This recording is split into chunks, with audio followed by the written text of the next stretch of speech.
এনসিবির কথা আমরা খুব গুরুত্ব দিতাম। এদের প্রতি আমার নিজের একটা ব্যক্তিগত দুর্বলতা আছে তাদের প্রতি। তারা যে এইভাবে নষ্ট হয়ে যাবে এটা কখনো কল্পনা করিনি। এটার জন্য প্রধানত প্রফেসর ইউনূসকে আমি দায়ী করবো যে তিনি তাদেরকে কেন এই উপদেষ্টা পরিষদে ঢোকালেন। এই যে 23-24 বছরের ছেলেকে মন্ত্রী পদে ঢুকিয়ে দিয়ে তাদেরকে নষ্ট করে দিলেন। তারা তাদের বাবাকে কন্ট্রাক্টর বানিয়েছে, এপিএস গুলাকে চাঁদাবাজ বানিয়েছে, নানান ধরনের কাজ করেছে। এটা তারা যদি বাইরে থাকতো তাদের দলটা অনেক মজবুত থাকতো, এরাই বাংলাদেশের ভবিষ্যৎ হতে পারত। বিএনপি যদি কোনো কারণে কখনো ব্যর্থ হয় এরাই হতো সেই অবস্থান, সেই শূন্যস্থান পূরণ করতে পারত। কিন্তু এখন জনগণ তাদের উপর থেকে সকল এদের এই এক বছরের কর্মকাণ্ডে এদের উপরে জনগণের এখন আর আস্থা নেই। সুতরাং এটা বাংলাদেশের জন্য একটা ক্ষতি হলো। এটা অনেকে মনে করতে হতো বিএনপি তো ভালোই হলো না, এটা ভালো হওয়ার দরকার নেই। বিএনপি এমনি যে জনপ্রিয় দল, কিন্তু আরো দু একটা জনপ্রিয় দল দরকার, এবং এনসিপির মধ্যে সেই ছিল।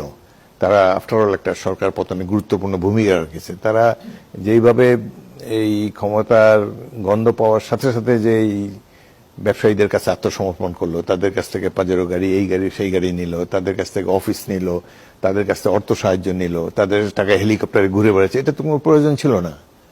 তাদেরকে এই অ্যাডমিনিস্ট্রেশনে যাওয়াই উচিত ছিল না। তারা তাদের দলটাকে গঠন করতো ভালোভাবে, ছাত্রদেরকে বুঝাতো, এবং দেশবাসীর মধ্যে তারা যদি এই 64টি জেলায় ছড়িয়ে গিয়ে সাধারণ মানুষকে বুঝাতো যে আমরা আর কোনো কিছু চাই না, আমরা একটা সুন্দর বাংলাদেশ গড়তে চাই।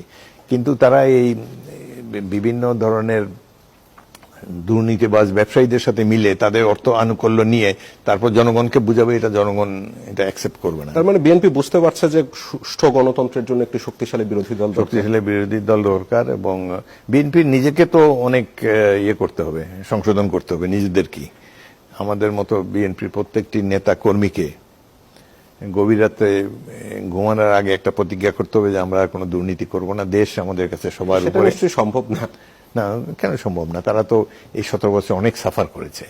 বিএনপি যত নেতাকর্মী নিহত হয়েছে, গুম হয়েছে, এখন অর্জন করতে যাচ্ছে বেশি, যে 17 বছর তো সবকিছুর থেকে বঞ্চিত ছিলেন। বঞ্চিত হলে তবুও তাদের এই যে সাফারিং, এটা এখন অনেক কিছুই তারেক রহমানের উপর নির্ভর করে।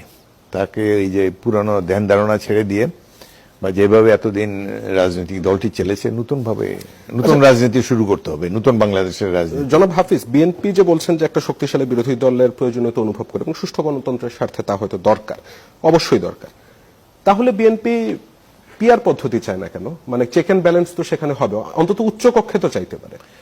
এই পিআর হলো বিদেশি কনসেপ্ট। বাংলাদেশের জনগণ নিম্ন কক্ষে মানলাম, উচ্চ কক্ষে আপনি বাংলাদেশের গ্রামে গঞ্জে, মেঘনা নদীর পারে, তিস্তা নদীর পারে একেবারে হতদরিদ্র যে মানুষ, যার একটাই মাত্র প্রাইড যে সে একজন ভোটার, সে ভোটটা দেওয়াই তার একমাত্র, এবং সে ভোটটা দেওয়ার সময় অনেক চিন্তা ভাবনা করে দেয়। বাংলাদেশের যতগুলো নির্বাচন হয়েছে সাধারণ মানুষ কখনো ভোট করে না, ভুল করে না। তারা দেখে শুনে অ্যাভেলেবল ক্যান্ডিডেটদের মধ্যে বেস্ট ক্যান্ডিডেটকে বা বেস্ট অ্যাভেলেবল পার্টিকে তারা নির্বাচিত করে।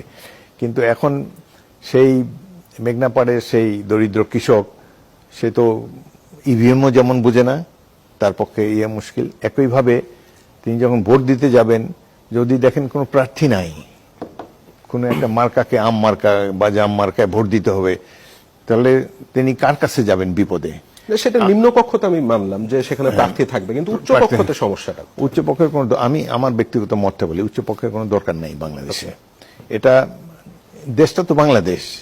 এখানে এই যে এক বছর ধরে তো একটা অন্তর্বর্তীকালীন সরকার তো এক বছর পার করেছে। কি সংস্কার তারা করেছে, সমাজ দেখে কোন ক্ষতটি তারা নিরাময় করেছে, কোন ক্ষতে তারা ওষুধ দিতে পেরেছে। পুলিশ যে আইন শৃঙ্খলা পরিস্থিতিকে ধসিয়ে দিয়েছে, তো পুলিশের তো কিছুই করতে পারেনি, বিচার বিভাগেরও কিছু করতে পারেনি। মানে কোথাও আমি তো দেখি না তাদের কোনো অ্যাচিভমেন্ট, আমি দেখি না।